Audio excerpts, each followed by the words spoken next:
Hi, everyone. Welcome to today's 501c Drop. This is a very special episode of our 501c Drop. I'm just beyond thrilled to announce that we have released our moves management module, which actually encompasses three different modules: workflows and automations, donor journeys, and portfolio management, all in one place, all within your BetterUnite account. And to help me celebrate this release and really talk it through and kind of explain the magic of it, as well as the potential that's now there, I'm joined by my good friend, Erin Peshoff. She is the founder of Vivia Studios. She's a systems strategist and a nonprofit executive coach. Hi, Erin. How are you? Hi. So happy to be here. I am so happy to have you here. You were just literally the perfect person for this because of your vast experience. I'm going to read Erin's bio in a minute, but your vast experience using tools like this across a lot of different organizations and software toys. We'll call it that, tools. And also what you do now, which is really synthesize the flows and the processes and the needs of organizations. So plus, you're just a lovely person and one of my favorites. I'm very happy to have you. Also, sorry, there was actually one other component to that. You helped us build this. You gave us feedback. You talked us through a lot of these pieces. As with all things BetterUnite, we've built in collaboration. And Erin was certainly one of our collaborators, key collaborators for this piece. So I know you spent quite a few moments on the line with Tunch and the dev team. So my hat's off to you for that. So thank you so much.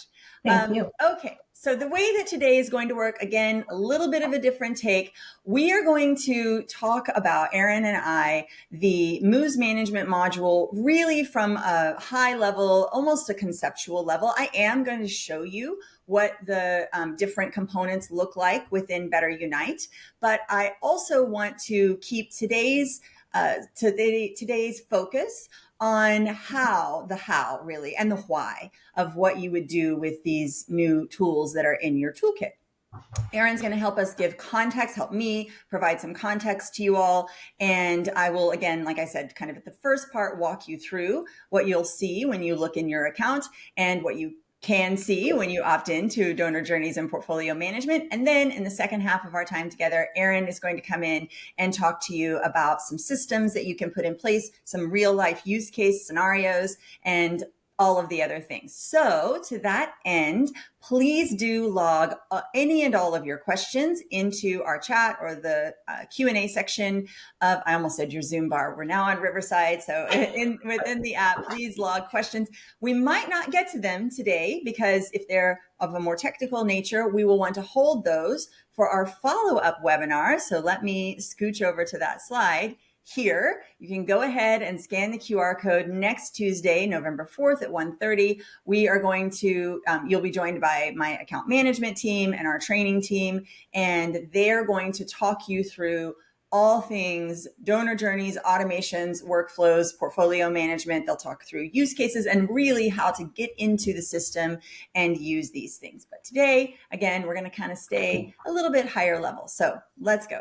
Our moves management tool is a wonderful opportunity for you, something that actually, and I want to emphasize this point, teams of any size can use. And the moves management module is a kind of overarching umbrella term for workflows and automations, donor journeys, and portfolio management. So these tools can be used to turn event sponsors into major donors, event attendees into recurring donors.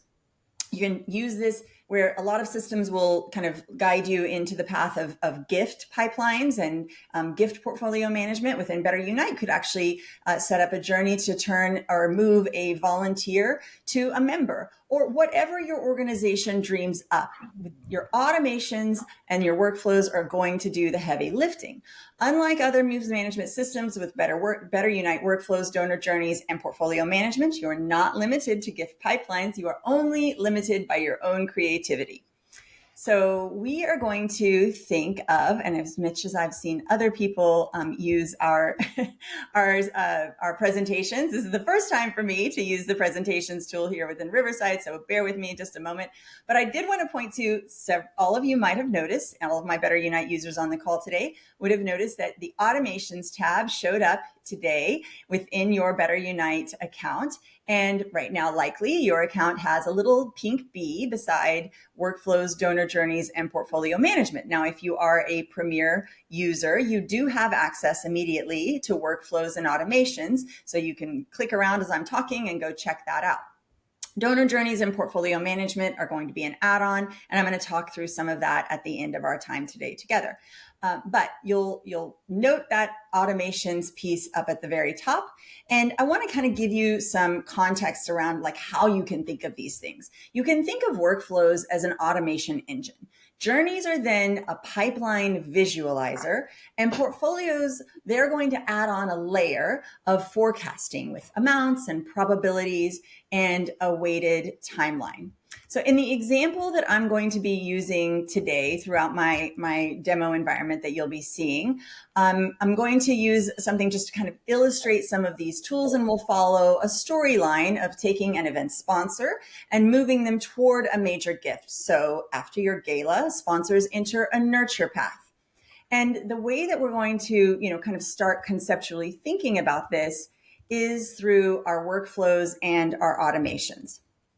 And we're going to look at the workflow that the workflow and the automation is going to handle the tagging, the task creation, timely emails. And all of this, again, is so that you, as the steward, are able to focus on the relationships. We're going to look at a workflow that kicks off after the event, and then the journey that tracks movement through stages, and then the portfolio view that's going to kind of forecast the gifts. So again, workflows and automations, you can think of, there's like an engine, really. Automations are going to nudge the staff and then have our humans, the human persons that are central to our fundraising and actually everything within our system.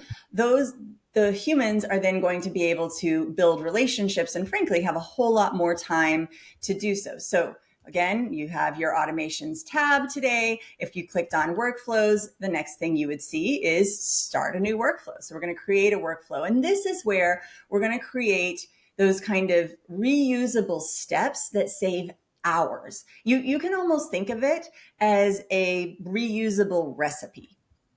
Automations, and let me keep going here. Oh yeah, here we go. So automations can handle, and you can see here a long list of things that can happen. Automations handle tagging, tasking, nudges, emails, and this is all happening, once you've set it up on the back end so that your staff are focusing on the actual human donors. It's really common, frankly, at big organizations, but it's arguably even more valuable for smaller teams so that you get that time saving and visibility. And I'm, not going to pretend that setting all of this up is not an undertaking and something of a task. Erin is going to help us in streamlining the way that we approach that task, but I promise you that the juice is worth the squeeze in regard to, frankly, all of these things. So again, following my example of, event sponsor to major donor, after the gala, we can establish a trigger on added to event sponsors list gala 2025. Let's use that as an example. We could also trigger on donations, like somebody that donated greater than $1,000, and that's then high value routing. And then we're going to establish a kind of sensible path of actions. And it can look like this. So let me show you a few. Oops, here, we're going to stay on this page. So it can look like this. You're going to tag our sponsor. So here we're adding a tag. I keep using my mouse thinking that you can see it. I'm so used to live demoing, but I know you can't, but you can see add tag. So we're going to tag the sponsor. And then we might assign an owner. So say your development director, right? And then we might create a task that asks that development director, now that owner, to schedule a call within 3 days. Now we can add in a delay here of 3 to 4 days and send a warm intro email. And we can do that from one of the built-in email marketing templates, one of those brand templates that we've created. We could also use apply filter, and that's going to allow us to branch or add conditions that branch out from our path in a very intelligent way. An example, again, could be if the total giving this year is greater than $1,000, then take this person and enroll them in the major donor path or schedule a check-in task. All of this is going to keep those, the follow-up or the days after your event, keep that day one scope tight. It's going to avoid the overlap that often happens, and it's going to ensure that every sponsor gets a very timely human touch. And then something I think is just really cool, any updates, and you can see these here on my analytics slide, any updates that we create are actually going to create a new version. So you can see here, I've got latest published version to the right with V2. Those are going to create a new version, but it's also going to allow current enrollees to finish their original flow. New folks, however, are going to enter the latest. So when you edit a live workflow, a new version is auto-created. Current people finish on their original version. New folks enter into the latest. That is going to help us keep things predictable. And then over time, the analytics tab is going to show enrollments and completions so that hopefully then we're being able to spot some bottlenecks. So I'm going to move from here, and I know I already feel the questions brewing, and I know that this is a very quick overview of a very, very robust tool, but I want to keep us moving so that we can get through all of these parts, and you can really, we can listen and learn from Erin here in a moment. So I want to move us on to donor journeys, which again, as I said earlier, is more of a visual pipeline. Journeys are, they'll really define stages, and then they can reorder, clone, export, and import. A journey can represent a pipeline process. Actually, it just does. A journey represents a pipeline process made up of multiple stages. So any of you all that have been in sales organizations, the idea of a pipeline is not at all unfamiliar. And see what we're going to say here. Each stage is going to represent or reflect a specific point in a donor's life cycle within your organization. And there can be actually quite a few different ones. And you can see here on my page, I'm looking at some templates that we've provided to you. So that could be a new donor welcome or a first-time donor, major donor cultivation, a lapsed donor, or more of a recovery mission, or an event sponsor conversion. We've also got, event attendee to donor or recurring donor. And again, as I mentioned earlier, you can also pull in volunteers, you could pull in members, and whatever you're trying to get that person to do next. That's where you're going to build out a journey. Each stage then can represent, and let me show you what the stage is within. So I've selected, actually called it event sponsor to major donor. I selected a template, but I customized it. I added in a couple of stages and left some of the defaults. But each stage is going to represent either milestones or engagement levels. And then those stages are going to auto run a compacted workflow. So again, as I used it in the example earlier, we're going to send a thank you note, we're going to assign a task, we're going to tag, and then we're also going to move to the next stage when different criteria are met. So here you can see in this event sponsor to major donor, my stages are identify and acknowledge, cultivate, engage, ask, and steward. And then within each one of those stages is a workflow that's detailing all of the steps that we will take along the way. Then the final step in most stages, I'm going to advance here, the final step here in most of my stages is either an exit or movement into the next stage. We can also establish some exit stage criteria, and we can apply filters to create those. And one example of that is if the donation is greater than X dollar amount, then we're going to advance to the next stage. You'll apply the filter to establish the criteria, and then you'll direct an exit or move from the stage. And then what happens here is that journeys are going to advance themselves when rules hit. And you can allow reentry for cyclical experiences if you're doing something like annual sponsorships. Then from there, you can filter, then from this page here, so I'm looking at kind of this dashboard for this particular journey. I can filter by owner. You can see in the top right corner. I can also drag and drop donors into different stages once somebody's entered. You'll see another version here in a moment. And I can also see, as you can see at the bottom of each one of my stages or funnels or pipelines or whatever you want to call it, I can see conversion rates and the time and stage and percentages. And that's really, really wonderful for your reporting and for maybe like a weekly stand-up or board reports as well.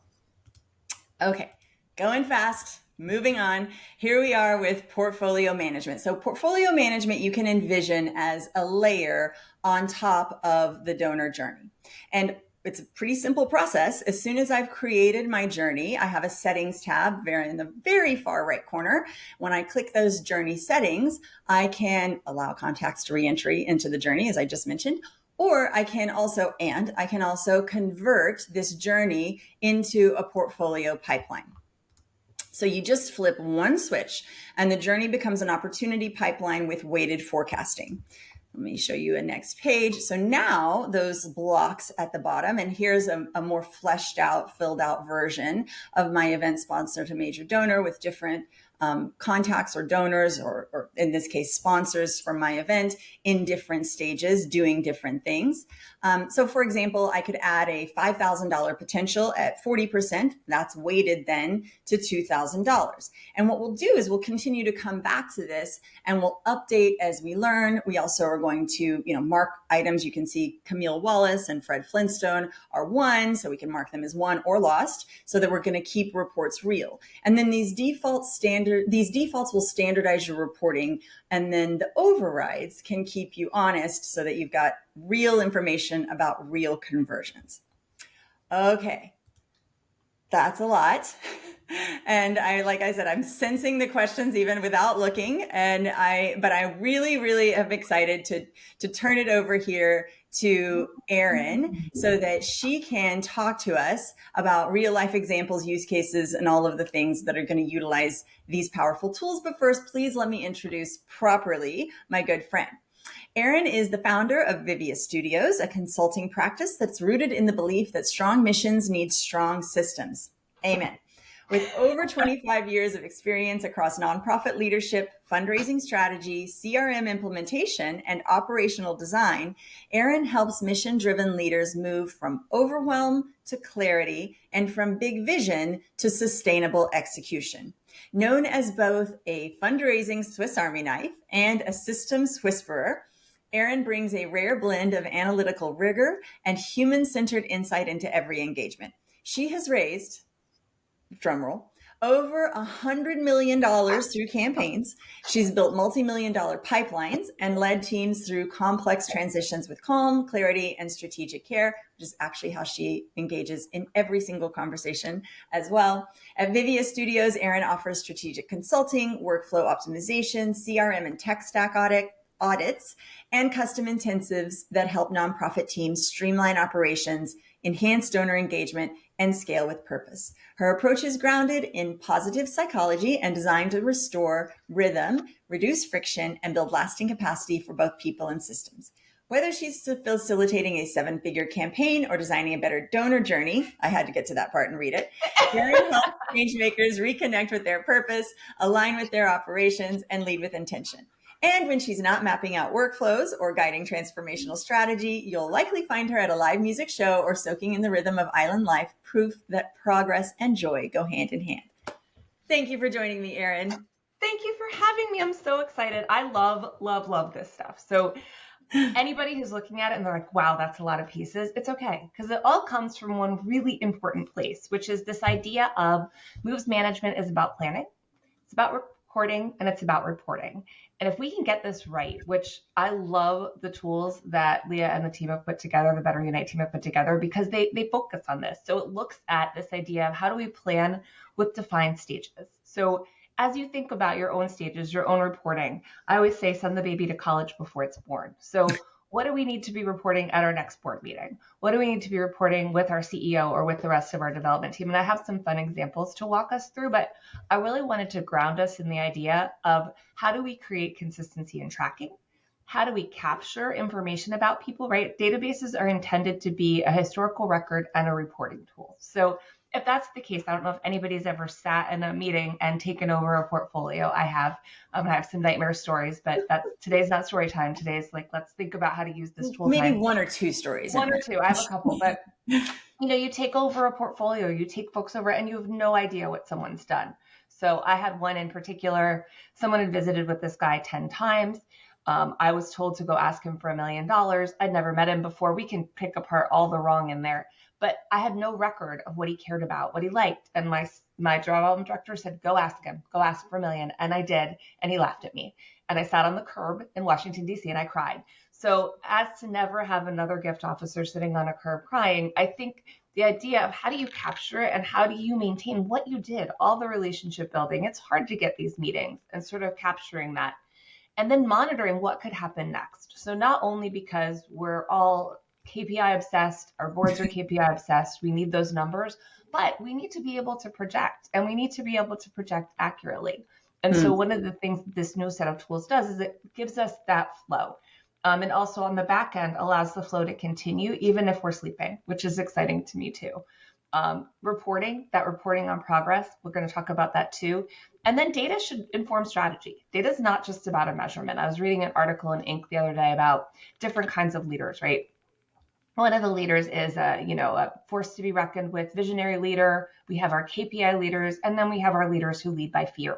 And so I think the stronger a prospect management system is, or any system, the more you're able to remove yourself from the chaos, remove yourself from what's stressing you out, and kind of bop into this is what it actually means. So if reports are working for you, as opposed to you trying to collaborate 18,004 spreadsheets, there's a lot of good here. So, and then my final thought, and if you remember nothing else that I said, because you all want to jump into Better Unite and play with all these cool new tools, simple. Simple is the best place to start because you can always make it more complicated. It's almost like getting your haircut. You can always trim a little bit more off and have a cute bob like Leah's new haircut, or you can go really short by accident and then regret every time you look in the mirror. So that's simple.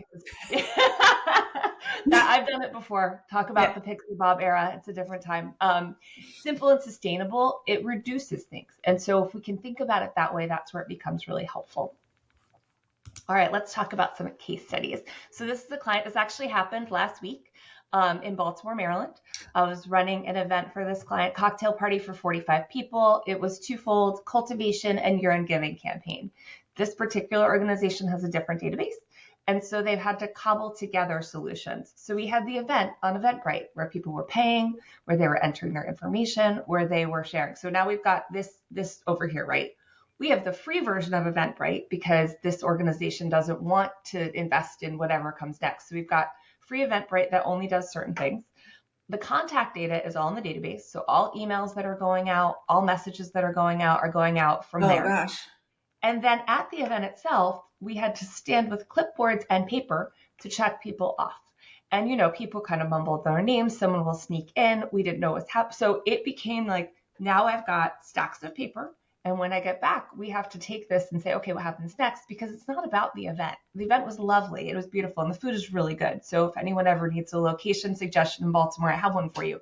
But really, that event follow-up has become really complicated. And we're behind because the team is using Asana forms to fill out who they spoke to. They're not going into the database because not everyone has access. We'll manually have to enter that information in to put people in the workflow. And the CEO wants really particular information.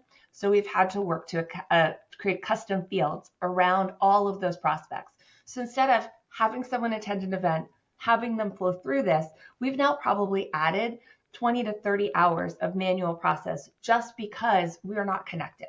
So this is a really good example of what you can do, right? This is a small organization. It's a development staff of 2 plus some consultants and other people working on things. And the thing that's most sad about this is that we're going to lose some of these people. The event was last Thursday. It's already Tuesday, right? We're already not in their heads anymore. Whereas if we had the opportunity to take our time and kind of pick these pieces together and say, okay, what do we want someone to feel like at the end? What do we want them to walk away with? What are those messages that we already had in the scripting and already had in the run of show that we can then pop in? So it's a really good example of how we could have thought differently about the work that we're doing. And it's simple. People think events are easy. Anybody else who plans them knows that that's not true. And there's a lot that goes on We don't behind the say that scenes. around here ever. We don't say that. No, events are not easy because you're paying attention. If you're running the event, you're in the room, you're making sure it's full, you're watching for the people who aren't talking to anybody. And so that's what I, as an event, when I do these sorts of things for clients, want to look at. I want to see what's happening and pay attention. Did the right person talk to the CEO? I don't want to be standing there with my clipboard. So how do we think more thoroughly about what this end result can be and how we can continue to engage these people who bothered to pay and show up? Like well before you've even sent the invitation, you can have the whole thing planned out. Yeah. We could have all been there, which, my how much stress, relax. I know. Yeah. And then you're so tired, right? So by the time you get to the end of the week, you're like, I can't even think. Like my brain feels like it's going to explode and I just want to lie down and watch Netflix, right? And that's not why we do this work. None of us do this because we want to just get burnt out. We do it because we care about the organizations we're serving. And so this was just, as Leya and I were talking about this, and I watched this play out in real time last week, I was like, oh my gosh, I wish I had this. This would have made my life so much better. Next time. All right. Case study 2. This is a bigger organization. And I know we're talking to folks who are all over the place in size and scope, but the priorities still stand. It doesn't mean we shouldn't have had it. So this was an earlier time in fundraising. It was a $65 million endowment campaign, but it was repaying a bond. So all of those gifts had to be unrestricted. So imagine for asking $1 million in unrestricted gifts. It's an interesting conversation to have. They had $1.8 billion. It was actually 1.81, 1.42, something like ridiculous. I still can remember the number that I had to hand add into every report that we were working on. And I was on staff on this one. It was the 100th anniversary of the school, and I had never done this side of the house before. I was always an annual fund person.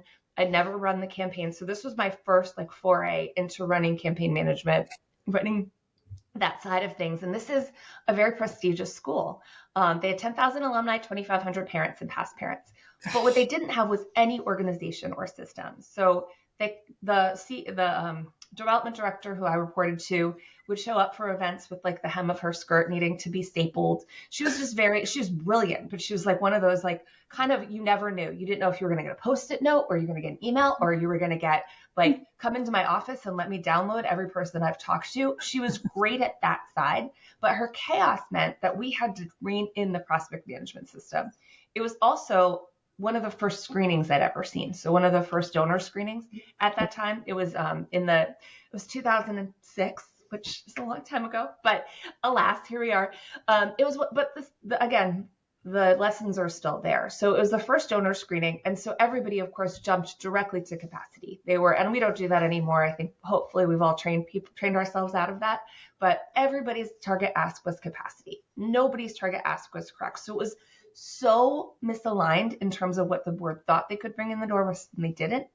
I think this idea of if we had been able to really look at these constituents and line them up and say, what's their workflow based on who they are and sort of where we're going as an organization. So this is the first time for many of these women, it was an all-girls school, that they actually were being asked at this level, having conversations at this level. So I think this is an example of, we had to kind of manually workflow. We had giant pieces of paper hanging in our offices. I remember those. Right. We removed someone with a Post-it note. Post-boards and Post-it notes. Exactly. Yeah. It's like planning a wedding on paper, right? And we would move those people along. And I think the big learnings from this one that I still use to this day are, fundraising is not a democracy. Just because someone is capable of doing that doesn't mean that's who we spend our time and energy on. Who we need to spend our time and energy on are the people who are engaging back. And that's where things like looking for where they're engaging back with us allows us to put them in the right streams without, again, having to overthink it. So we were writing campaign materials up on big boards. We had a campaign kickoff that I had planned. And here's one of my most embarrassing fundraising stories. So I planned the kickoff, and we also sent a camera crew all over the country to film women from different decades and their experience at this school. And I did all the research. I sent the camera crew out. I wrote the scripts. I did all of those things. Camera crew goes out into the world, and then we had this big event. Beautiful. I had one of my favorite dresses ever. It matched the colors. It was so delightful. It's very 50s and pockets.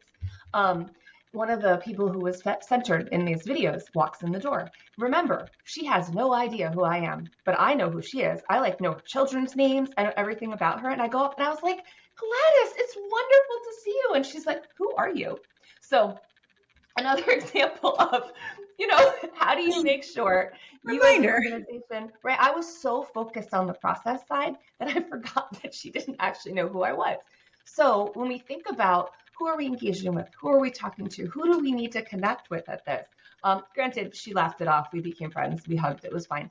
But I think at the end of the day, these challenges can be alleviated when we're able to think about our systems and we're able to think about how do we pull apart that data and help guide conversation. So regardless of what your leadership is doing, what they're good at, what you're bad at, when you're in the back end and you're figuring out how to organize it, this lets you do that. So it was a great campaign. They ended up raising their goal. They've had several others since then. The buildings are beautiful. And I think the organization continues to thrive. And I found out recently that they still have my database manual from 2006 that they're still using. Wow. It was my favorite. I know. So, it might be needing to be revised, but I'll just go with the fact that it's still Little there. updates hopefully have happened along the way, but the structure was solid. The structure was solid. And they were really starting from not much. They hadn't had very many donors before. So even if 65 million sounds like a big number, it's just because of the capacity of the folks they had there. We still had to pull people through the same sort of processes, regardless of how large you are as an organization. And people of all different levels, varieties. And also I have to imagine, because I think so much of this can actually be applied to having your board members and pulling them and have them engaged as well, and dictating or directing, not dictating, but maybe it is dictating. You said it's not a democracy. Kind of a little bit. Directing them, though, at least into how and with whom they should interact. And like this sort of thing really, really helps define that. Mm-hmm. And such a large percentage of us are visual learners. That's why seeing these flows is so helpful, and kind of retraining our brains. Because I don't know about any of you, but it's like you go through a list and you just change people's stages. But if we can kind of see them moving, I think that's helpful as well. It's also encouraging as well. Like you see, what's happened in real time. Yeah. So this is another kind of larger. It was 65 million too. It's funny how many people have the same goal. I don't know where that number came from, but I don't either. But you're right, because I've heard it too. I know. Weird, right? I think we think 75 is too big and 50 is too small, so we go with 65. It's like picking the middle level on a menu, right? I want this one in the middle because it doesn't sound like too much. So it's a university campaign, but for them, this was their first ever campaign. Their campaigns in the past had all been run by friends of the presidents of the university. So this was their first foray into actually engaging a board, having conversations, training people. We had done a feasibility study. They were stuck at 34 million. Our number for the feasibility study was 34 million, but they chose to go with 65. So, I've been handed those numbers too. We were like, great, awesome. Okay, twice? Okay. And again, we couldn't report without manual manipulation. So we had a set of gift officers who did not want to enter their information. They wanted to do what they wanted to do. They'd been at these organizations for a long time. They just wanted to have their conversations and not write anything down. So we had to work through that, right? We had to work through the fact that every report had to be revisited and line by line. So think about all the time that was wasted in reviewing those over and over and over again. We couldn't report on progress. We couldn't report on timetable. So when we would go to the board and say, hey, we need your help, we were so disorganized that we weren't able to say, hey, this is what's actually happening behind the scenes. So there was a level of distrust that was starting to happen. Excellent VP, so organized, so professional, but we had to get past this sticking point, right? So we wiped the slate clean. We said, okay, we're actually going to re-enter this entire set of gifts. We're going to pull it apart and put it back in a different way. And we're going to standardize what the definitions are. So what are you standardizing? What does it look like? And so again, we pulled it back and we put it up on, on paper and eventually on PowerPoint decks and all of those things. And we said, how do we standardize visit forms? How do we make this so someone can go on their phone and put that information in so people continue to move? How do we train you in a way that's comfortable? And then how do we train the volunteers? And so for them, I actually hand developed a lot of what I'm seeing in this new tool, visualizations that they could see how their prospects were moving and that we could celebrate. It was a very competitive group of people, this particular board and the way they like to work. So being able to show that off and lean into what mattered to them was sort of how we built the reports on that other side. So when we were thinking about what does it look like, send the baby to college before it's born, what does it look like at the end, we could kind of reverse engineer. And then for the gift officers, what we actually had to do was create like an incentive system, and they didn't want things or stuff. I mean, everyone kind of does. Like, I love a good gift, a little bit, tiny, love language gifts. It's fine. My poor husband. But what we actually did was put a giant scoreboard in the main office, and they loved it. They would go up, they got a gift, they got a visit, we would pop it up there. There were stars involved, and it really involved like snacks and color. And so that for them, like just feeling acknowledged internally and by their peers and by the rest of the team, and then celebrating became the thing that was exciting.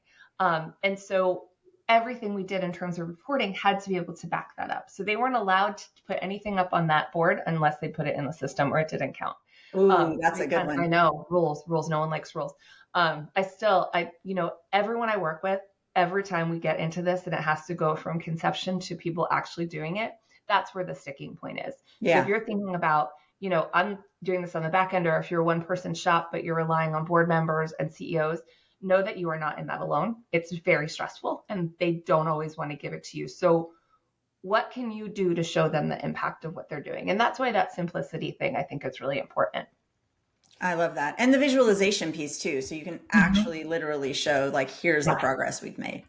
Yeah. So here, again, like there's a lot your guys are taking in, there's a lot to learn. This is such a cool new tool. And so with new always comes a little bit of trepidation. Strong systems drive strong campaigns. Some campaigns do happen by accident. We get an accidental, $10 million gift because someone's friend does something else. But for the most part, we know that 80-20 rule. We know that 80% we still have to get that bottom of the pyramid. If you think about your table of gifts and all of those numbers, those still matter. And they still take just as much reporting and just as much effort as that big gift. Yeah, that might take more meetings or more strategy, but you still have to get the volume in the door. And if you have those strong systems, you're able to do that without the constant stress of, I don't even know where we are. Like, I can't tell you what's happening with these prospects. That doesn't help you, and it doesn't help the institution that you're working for. Tracking activity, boosting that team alignment. I love seeing that light bulb go off in a team when they're like, oh yeah, if I track this, it actually helps and it matters and I'm part of something bigger. And I'm not just going to sit in my office and have, all these meetings. I love major gift officers who want meetings, but we also need that data in order to be successful. Yeah. And you kind of have to work with each of them to make that happen, no matter who those people are. Projections guide strategy. If you can't go to your board and say, or your executive director or whomever, and say, hey, these are what the numbers are looking like. Here's who hasn't re-upped. Here's who hasn't renewed. Here's why our annual fund isn't doing what it's supposed to. I use these not just for major gifts, but for annual fund as well, because you need to know what's happening across the board. Are people upping their gifts? If we ask them for more, what does it look like? In this year of chaos with foundations, what does that mean for us? What are the other projections we're seeing? That becomes really important. We know prospecting is about relationships, but it's also about tracking those relationships. My biggest nightmare is when I go into someone's office and all they have is Post-it notes. And I know they haven't done the putting into the database. And think about that when someone leaves, when a head of school leaves, when a leader leaves, and we don't have any of that data, we basically lost all of their good work. And we don't want to do that. Yeah. And then finally, simplicity scales.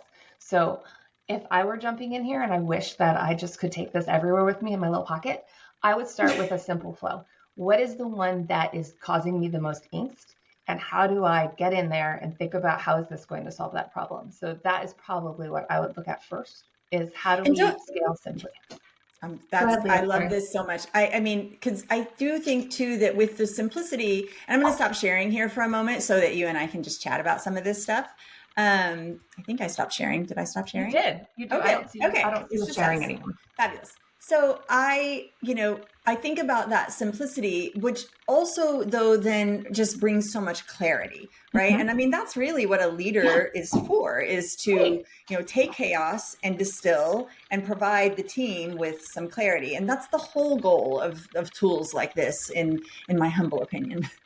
I think so too. And the other way I've couched it that's been helpful with people who are reticent to do this is think about your career growth, right? Like, so most people want to grow. Not everybody, but I'm assuming people want to move up in title and responsibility and move along lines and kind of continue their trajectory. I always have people look at what that impact is, like on their own resume. And even if it's not your resume to go get another job, but I have a review coming up, how do I illustrate the amount of time I just saved? Well, this is how long it took us before.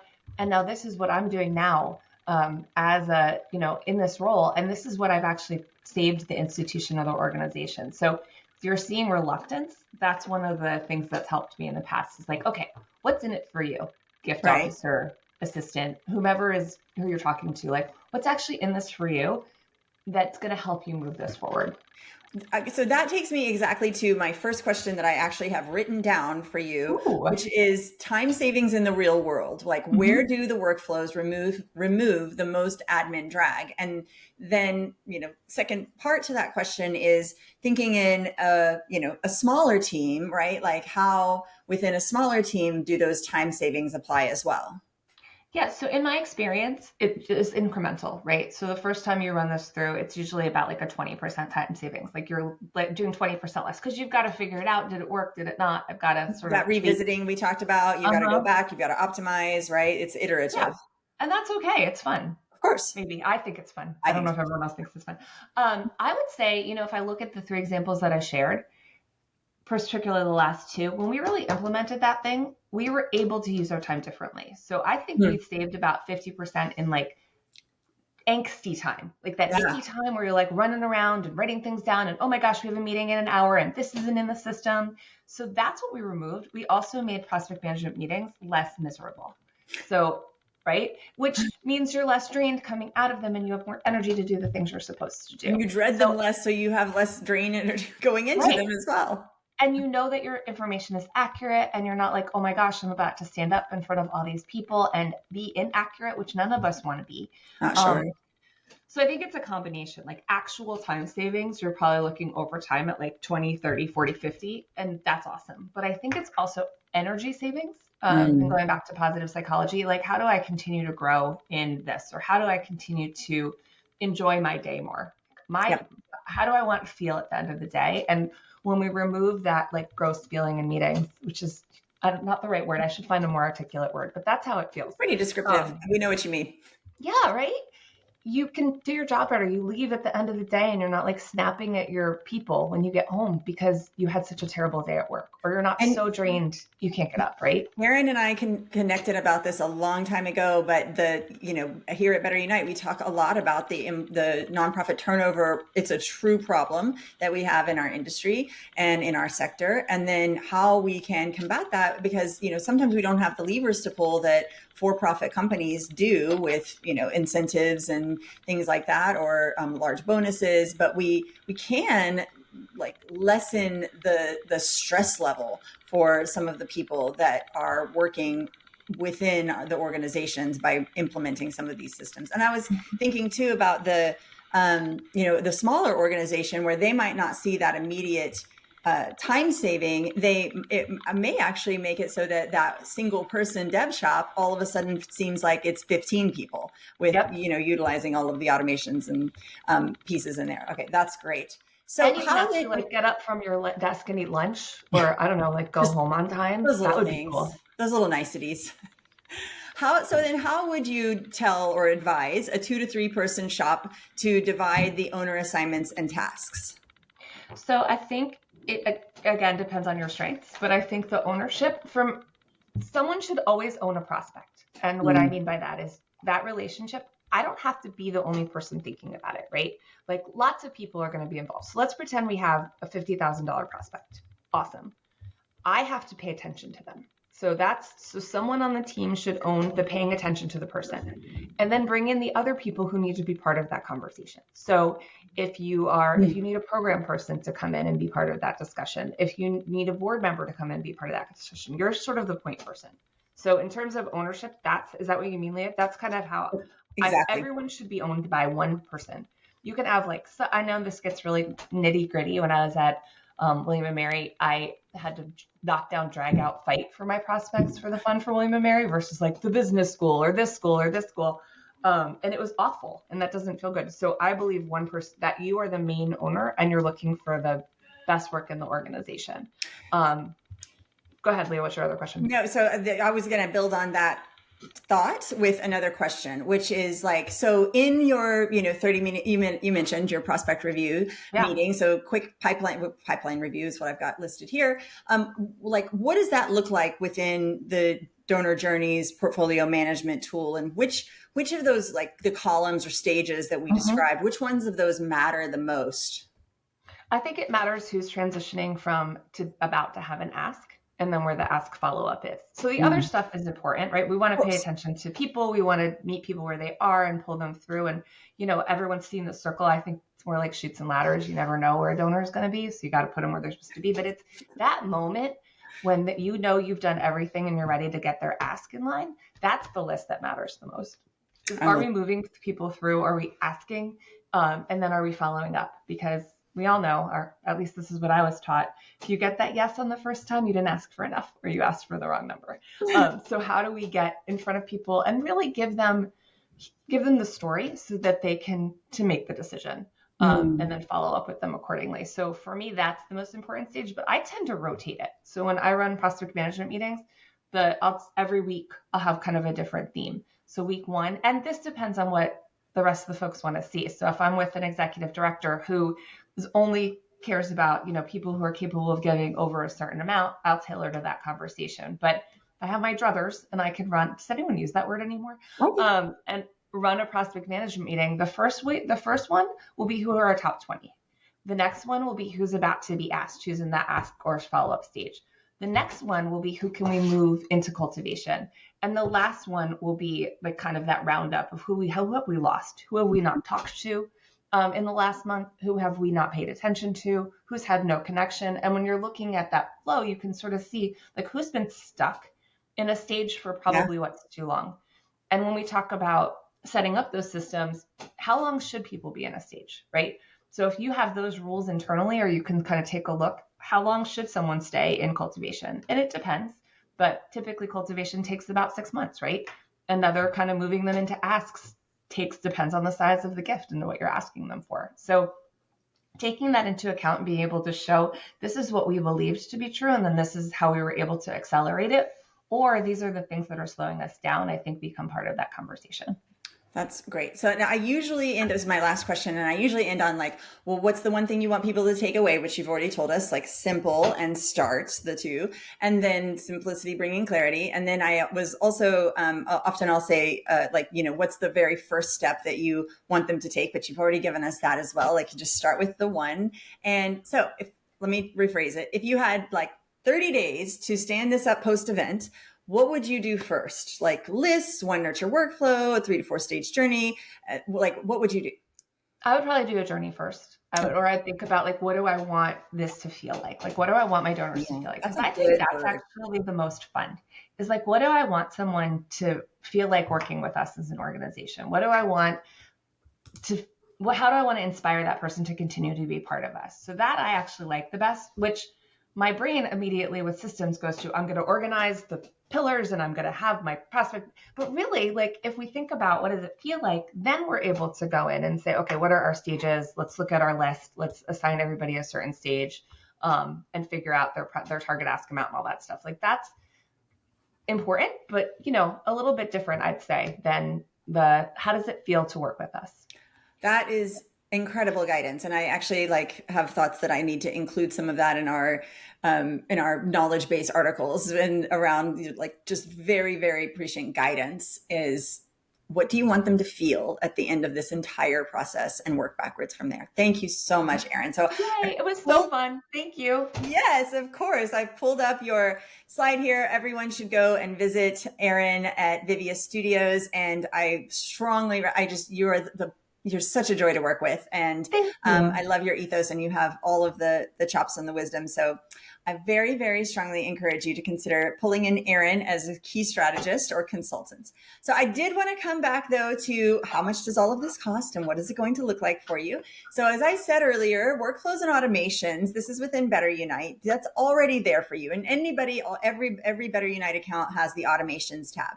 Those that are on our Premier plan already have the workflows and automations. And I should mention that this is something you can very much use with an email marketing tool, with our built-in email marketing tool to create different sequences or drip campaigns or whatever it is that you're used to calling them. That's really where this workflow automations gives the email marketing tool within BetterUnite a very big, strong boost and level up. So that's available with our Premier subscription. Anybody is always welcome to talk to us about moving into that.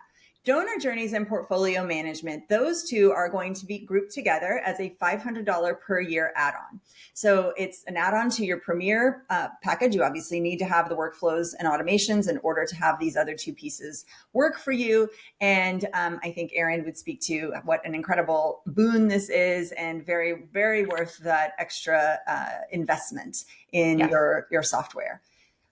Okay, so I did want to, one final time, remind everybody that our next Tuesday, November 4th, I can't believe it's already almost November, and Halloween, Erin, we should have dressed up. But our next Tuesday 501c drop will be actually not with me, but with our account management and training team. And they are going to talk through in vivid detail for an hour, so as much as they can get in, how you can work with donor journeys, automations, workflows, and portfolio management within your BetterUnite account.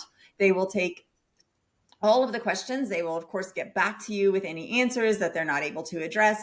And we do have people like Erin around who can meet with you to think through, talk through how these things can work. I really think that those consultancies are, you all are just provide such a huge benefit to our sector. So I really encourage everybody to look at that. If you were here today just being like, hey, I wonder what BetterUnite's up to, we would love to show you around all of these tools that I've just talked to you about. So this is our scannable QR code so that you can grab a demo with our sales team. But if you have other questions for us that you didn't get a chance to write down, or you're watching the recording of this, please email us at support@betterunite.com. If your question's for Erin, we'll make sure that gets to you. If it gets to her, or if it's directed at me or at our team, of course, we would love to answer any and all of your questions. That's about all. Erin, we made it through. Yay. We did so well. Cheers for us. I know. I was sweating a little bit, but we got there. I know. I always am. And I'm like, what is happening to me? I don't know. I know. But, well, it's a big topic and there's a lot to it. And so, but you were the perfect person for me to have on. And I can't thank you enough for all of the valuable guidance that you gave us as we built this to our team, and also for sharing your experience and strength and hope to our team as we go through and begin our moves management donor journeys. Awesome. And good luck, everybody. You're going to have a great time. Thank you so much. Thank you, Erin. Thank you, everybody, for joining. Have an incredible day, and let's all go do some good.